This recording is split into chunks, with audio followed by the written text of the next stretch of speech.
राजस्थान में विधानसभा चुनाव को मात्र 17 दिन रह गए हैं। नामांकन हो चुका है। 9 तारीख को नामांकन वापसी है। अभी मान मनोहर का टाइम चल रहा है। कोई बागी हुए हैं तो उनको अपने पक्ष में लाकर जो नामांकन किया वो वापसी लेने के लिए कहा जा रहा है। अलग अलग जगहों पर अलग अलग विधानसभाओं में अलग अलग राजनीतिक माहौल देखा जा रहा है। इसी क्रम में उदयपुर से 40 किलोमीटर दूर गोगुंदा विधानसभा क्षेत्र में आए। गोगुंदा विधानसभा क्षेत्र इसलिए भी बहुत महत्वपूर्ण माना जाता है क्योंकि मेवाड़ के वीर शिरोमणि महाराणा प्रताप की ये राज तिलक स्थली है। यहाँ से 1.5 किलोमीटर दूर ही इनकी राज तिलक स्थली है और इसी के रूप में वो पहचाना जाता है। और जहाँ गोगुंदा में खड़े हुए हैं वह महाराणा प्रताप चौराहा है। तो वीर शिरोमणि महाराणा प्रताप की राज तिलक स्थली है और यहाँ पर जानेंगे भाजपा और कांग्रेस दोनों पार्टियों के हमारे साथ में कार्यकर्ता, नेता, पदाधिकारी हैं। उनसे बात करेंगे और जानेंगे क्या स्थितियाँ हैं। चुनाव आने वाले हैं, किस तरह से तैयारियां चल रही है भाजपा से यहाँ, तो किस तरह से भाजपा, क्योंकि 2 बार से विधायक प्रताप जी रहे हुए हैं, उससे पहले 2 बार मांगीलाल जी रहे थे। तो इस बार क्या माहौल है, किस तरह से तैयारियां चल रही है? हम जो हमारे विधायक जी ने काम करवाए हैं उसके दम पे हम चुनाव जीतने जा रहे हैं। पिछले 10 साल का जो कार्यकाल है हमारे विधायक जी का, उसमें आप देख लो, जैसे ITI कॉलेज लाए, जो एक इसवाल है ITI खुली है, एक गोगुंदा है, एक सायरा है। उसके बाद पंचायत समिति बनी अपने सायरा। यहाँ पे हमने एकलव्य मॉडल स्कूल खोला, कॉलेज खोले और सड़कों का जाल देख लो आप, ये वास वाली रोड देख लो आप, जहाँ तक जाते कभी वर्षों में नहीं बनी थी, अभी आप जाके खुद देख लो। हम तो झूठ बोलेंगे चलो, लेकिन जनता नहीं बोलेगी। और पिछला जो इनका 15 साल का कार्य कर रहा, 15 साल 20 साल जो भी रहा, उसकी तुलना आप इससे कर लो। तो चलो हम तो कुछ भी कह देंगे, लेकिन जनता से आप पूछ लो भाई किसने कितना विकास करवाया। हमारे चलो विधायक जी ऐसे बोलते हैं भाई मिलते नहीं है, चलते नहीं है, वो सबकी अलग अलग भावना हो सकती है, लेकिन हम यही चाहते हैं कि हम तो विकास के दम पे जीत के वापस आएंगे। अच्छा, मैं अभी मौखिक गांव है यहाँ 5 किलोमीटर दूर, इस जहाँ शहर सिटी मतलब कस्बे में खड़े, यहाँ से 5 से 7 किलोमीटर दूर, वहाँ पर प्रताप जी का नाम तक नहीं जानते लोग। मैं अभी उनसे बात कर गया। ये तो स्थिति है यहाँ की। नहीं, ये कोई बात नहीं हुई, लेकिन हमारी पूरी विधानसभा में बच्चा प्रताप जी को जानता है। कुछ एक लोग हो सकते हैं उन्होंने कभी नहीं मिले हो, नहीं देखा हो, ये हम नहीं कह सकते, लेकिन आप पूरी विधानसभा में एक छोटे से बच्चे को पूछ लो कि प्रताप जी कौन है, वो बता देंगे गोगुंदा के विधायक है और विकास पुरुष है, जिन्होंने अच्छा शानदार विकास करवाया जो पिछले कार्यकालों में नहीं हुआ है। और हम विकास के दम पे वापस जीत के आएंगे। अच्छा, आपसे जानना चाहूँगा, आप भी भाजपा से रिलेट करते हैं। प्रधानमंत्री नरेंद्र मोदी की घर घर शौचालय की योजना थी। मैं अभी मौखी गांव में गया 5 किलोमीटर दूर, जहाँ की उनसे बात की, वहाँ शौचालय ही नहीं है। 7-8 घरों का एक मोहल्ला टाइप है, वहाँ पर शौचालय ही नहीं है। बिल्कुल, घर घर शौचालय बनाने का काम प्रधानमंत्री मोदी जी द्वारा किया गया है। जहाँ तक करीब करीब सब द्वारा बनाया गया है। और आदिवासी बेल्ट में एक मकान नहीं होते, इनके 3-3, 4-4 मकान होते हैं, जो टेपरे टाइप अलग अलग मोहल्लों में बने होते हैं, वहाँ बनाए होंगे। जो एक के शौचालय जाते हैं, एक परिवार में एक शौचालय जाता है। सब द्वारा करीब करीब जो सरपंच द्वारा जो दी गई है, तो करीब ये पूरे एरिया में बनी हुई है शौचालय। और जहाँ आप कह रहे हैं कि अभी मौखी में प्रताप लाल जी का नाम नहीं जानते, प्रताप लाल जी की बच्चे की शादी करवा रखी है मौखी में। स्वाभाविक है, वहाँ सब जानते हैं मौखी में, तो कोई विरोधी पार्टी के मिले होंगे, उन्होंने कह दिया होगा नहीं जानते। अच्छा, आपसे जानना चाहूँगा, हाँ बताओ। और रही बात, हम विकास के मुद्दे पे लड़ रहे हैं और किसानों के हित को लेकर लड़ रहे हैं। राहुल गांधी जी ने गए चुनाव में ये कहा था कि आप 10 तक गिनोगे तब तक आपका कर्जा माफ़ हो जाएगा।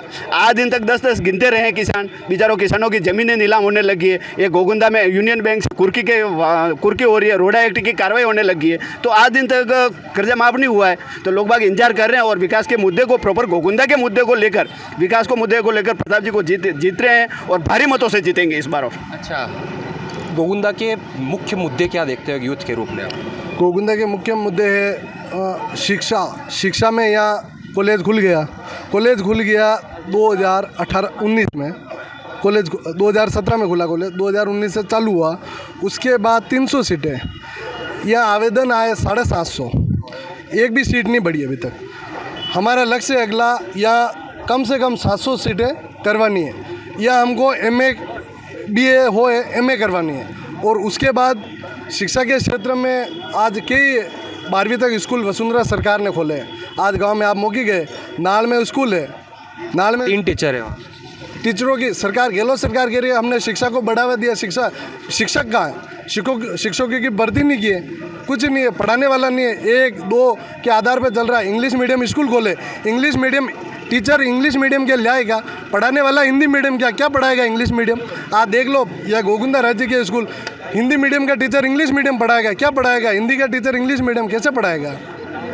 ये भाजपा के कार्यकर्ता पदाधिकारी थे, कांग्रेस के भी हमारे साथ में है। नमस्कार भाई साहब, क्या नाम है आपका। करण सिंह जाला, पूर्व सरपंच गोगुंदा। सरपंच, क्या मुद्दे रहते हैं गोगुंदा के, आप बताएं। गोगुंदा के अंदर मुख्य मुद्दे शिक्षा को लेकर था, इंग्लिश मीडियम शिक्षा को लेकर। प्राइवेट स्कूल में हर माँ बाप पढ़ा नहीं सकते। गोगुंदा के अंदर Mahatma Gandhi English medium school खोलकर 200 से ज़्यादा बच्चे गोगुंदा के अंदर पढ़ रहे हैं। आसपास में 5 इंग्लिश मीडियम और स्कूल खुले हैं। इससे परिवार को शिक्षा के बारे में सुविधा हुई, साथ ही हमारे यहाँ स्वास्थ्य सेवा में भी बढ़ोतरी हुई है। अच्छा, स्कूल इंग्लिश मीडियम की बात करें, नाल गांव में 12वीं तक स्कूल है, 3 टीचर है और 250 नामांकन है। सबसे ज़्यादा अगर सरकार ने शिक्षकों की भर्ती करी है तो अशोक गहलोत सरकार ने करी। करीब 1 लाख से ज़्यादा शिक्षक, सचिव, पटवारी, फॉरेस्टर, तहसील आदि भर्ती हुए। खुद गोगुंदा प्रॉपर के अंदर से अभी 20 लड़के नए टीचर भर्ती हुए इसी साल। गोगुंदा नाल में नहीं आ पाए वो बच्चे पढ़ना चाहें तो गोगुंदा के अंदर स्वागत है उनका। गोगुंदा के अंदर सबसे बढ़िया व्यवस्था है। साथ ही सरकार ने पुनः OPS ओल्ड पेंशन योजना चालू करी। और एक ये सरकार की एक खासियत और है जिस पर अभी तक किसी का ध्यान नहीं गया। अशोक गहलोत सरकार हमेशा कोई भी चीज़ ला रही है तो कानून बनाकर ला रही है। बजट घोषणा से, बजट 2 चीज़ें होती है किसी चीज़ को देने की, एक बजट घोषणा, एक कानून बनाकर। इसी सरकार जब पहली बार थी तब भी इसने 2 शानदार कानून बनाए, जैसे कानून अभी तक नहीं बने। एक कानून बना जन सुनवाई का अधिकार। इससे पहले आदमी को ये अधिकार नहीं था कि मेरी सुनवाई हो। जन सुनवाई का अधिकार दिया, इसका मतलब ऑफिस में वो जाएगा तो उसकी सुनवाई होगा। उसका रिजल्ट है हर पंचायत में गुरुवार को, पंचायत समिति लेवल पर महीने में 1 दिन और जिला लेवल पर 1 दिन। इसके अलावा एक कानून और अशोक गहलोत ने बना कर दिया, वो था लोक सेवा गारंटी, यानी कि 45 दिन के अंदर आपका म्यूटेशन खुलना चाहिए तो खुलना चाहिए। साथ ही हमारी सरकार 2 कानून और ला रही है, उस पर भी काम चल रहा है। हो चुके हैं, ये काम हो रहे हैं, बिल्कुल हो रहे हैं और एकदम बिल्कुल बिल्कुल। ठीक है। आपसे जानना चाहूँगा क्या स्थिति देखते, किस स्थिति मतलब किस चीज़ को लेकर, आप किन मुद्दों को लेकर या किन बातों को लेकर चुनाव में उतरे हैं, क्या किस तरह से प्रचार कर रहे हैं। विकास के मुद्दों को लेकर आने वाली कांग्रेस सरकार ने 7 गारंटी दी है। उस गारंटी का मैं आज आपको विवरण बताऊंगा। बच्चा 12वीं पास कोई कॉलेज में जाएगा, उसको लैपटॉप मिलेगा, टैबलेट मिलेगा। काश्तकारों के लिए जो गोबर होता है सरकार उसको 2 रुपये किलो में खरीदेगी। OPS कानून बना के लागू करेगी। महिलाओं को साल भर में 10,000 रुपये मिलेंगे। ऐसे करके आपके पास 7 तरह की गारंटी दे रही है सरकार ने। सभी कानून बनाए हैं, मजबूती से उसको घोषणा नहीं लेते हुए कानून बना के दिए, जिससे सभी चीज़ें धरातल पर उतरे और आम जन को फ़ायदा पहुँचे। राजस्थान सरकार पूर्व में जो BJP की सरकार थी 2013 में, मुझे एक किस्सा याद है। पंचपदरा में आपको जानकारी में वहाँ रिफाइनरी बन रही थी, उसका बजट था 38,000 करोड़ रुपए। वसुंधरा सरकार जैसे आई उसको बंद कर दिया। वो आज की तारीख में 72,000 करोड़ रुपए के ऊपर पहुँच गया। तो जो बाहर जो पहुँचा 34,000 करोड़ रुपए का अतिरिक्त पहुँचा, उसका जवाबदार कौन है। आज वहाँ पे 11,000 लोग नौकरी कर सकते थे, वो डीजल पेट्रोल मिलता, लोगों को 11,000 लोगों को रोज़गार मिलता। अच्छा, जैसे जैसे योजनाएं आ रही है, फ्री की निःशुल्क चीज़ें दी जा रही, आपको नहीं लगता राजस्थान पर काफ़ी भार पड़ने वाला है, भार पड़ चुका है, इससे कैसे निपटेंगे अगर आपकी सरकार आई। आपने न्यूज़पेपर में पढ़ा होगा, मैंने भी पढ़ा, एक व्यक्ति पर 1 लाख रुपए का भार है आज की तारीख में। कैलकुलेशन करें, 1.55 लाख हज़ार करोड़ रुपए देश के ऊपर कर्जा है और ये दिन दिन बढ़ने वाला है। नेहरू जी थे उस समय 154 करोड़। राजस्थान सरकार पे भी कर्जा है। राजस्थान कौन सी सरकार आप जिसको बताइए मुझे कर्जा नहीं है। कर्जा लेती है, नाबार्ड कर्जा देती है, आउट ऑफ इंडिया की जो बैंकें कर्जा देती है उस पर चल रही है। ये सेंट्रल गवर्नमेंट को देखना चाहिए कि हम किस सरकार को इतना मदद कर सकते हैं। आप ERCP देख लीजिए, 13 जिलों में पानी देने का मामला हो, सरकार की घोषणा, माननीय मुख्यमंत्री जी ने कहा 3,000 करोड़ रुपए हम दे रहे हैं, 6,000 करोड़ रुपए दिए और राजस्थान सरकार ने अपने स्तर पर काम चालू कर रखा है। सेंट्रल गवर्नमेंट अगर 6,000 करोड़ रुपए देती है तो वह 13 जिलों में पानी पहुँचेगा और लोग जनता पानी पिएगी।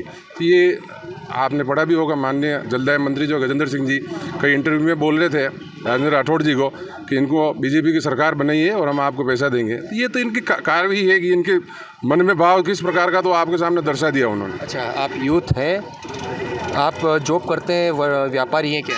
नहीं, अभी मैं MSc का स्टूडेंट। MSc स्टूडेंट है, तो आपने कॉम्पिटिटिव एग्जाम तो दी होगी। जी बिल्कुल दिए। पेपर तो लीक हो गए।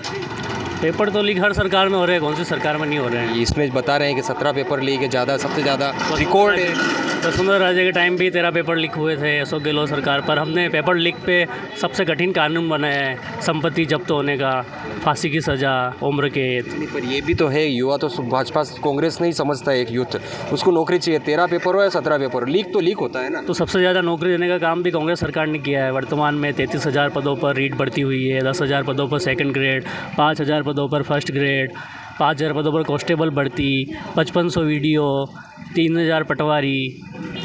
ये तो मतलब आपको भी मिल जाएगी, बिल्कुल मिलेगी, आज नहीं तो कल मिलेगी। होप सो आपको भी मिले। तो ये हाँ, आप बताएं बोलिए।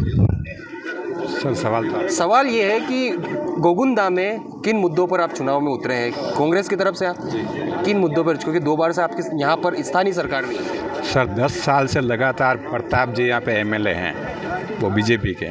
10 साल से एक ही बार कभी आमना सामना तो कभी हुआ भी नहीं है, मतलब कहीं आते जाते नहीं है, आमना सामना नहीं हुआ, विकास नहीं कोई विकास नहीं हुआ। कौन सा विकास हुआ सर? एक ये प्रताप जी है, एक माना प्रताप थे, एक वो प्रताप है।